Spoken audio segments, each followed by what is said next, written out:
Minister, in March 2011, your government framed itself as an administration with the mandate of a democratic revolution, a mandate that was to sweep away the corrupt, undemocratic, wasteful, greedy and negligent political practices of the past and usher in a new era, as you put it, of better government.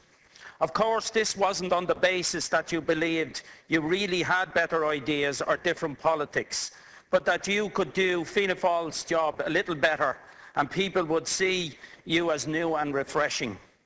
You certainly have not done away with the age-old tactic for ramming through policy, that of scaremongering.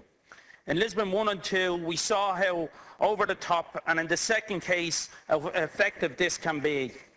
We were told to vote no to these treaties was to vote to leave the EU, to destroy our economy further, to put everyone in the country on the dole and to cast out into the sea of complete uncertainty from which we will never return. ATMs will shut down and cash will cease to be. This is nonsense. This is scaremongering, and it's happening all over again. But of course we have a new government, and so we have new tactics of scaremongering. This time it is in the treaty itself, in the form of the European Stability Mechanism and the blackmail clause.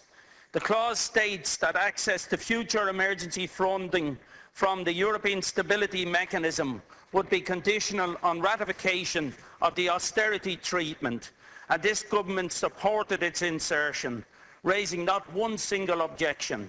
This clause would mean people would be making their decision on the treaty, not on whether it will help to solve the economic crisis across Europe, but whether they believe the scare tactics and the propagators of doom on the government benches.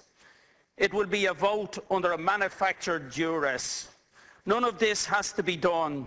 It will only be chosen as the route by this government as a tactic to coerce people into supporting this treaty, which would not have stopped the crisis and will certainly not fix it.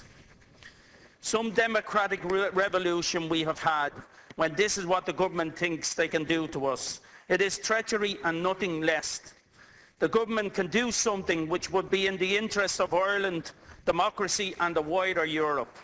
You can delay the ratification of the ESM Treaty, the ESM Bill, and Article 136, the Amendment Act, until after the referendum on the austerity treaty. Ireland needs an honest debate on this treaty, on the enshrining of austerity as the only policy available in crisis. The government, if it is a government of the people, must stand by the people's decision on this treaty and seek to inform rather than coerce. If a no vote is returned in the referendum, then the government must return to the European Council and seek the removal of the blackmail clause from the ESM Treaty. If the Council refuses to change the treaty, the government must use its veto to block the passage of the treaty. This treaty will heap further austerity on all of us and other European countries, and will further erode plans to take back our economic sovereignty. This will increase the prospects of us losing our economic sovereignty.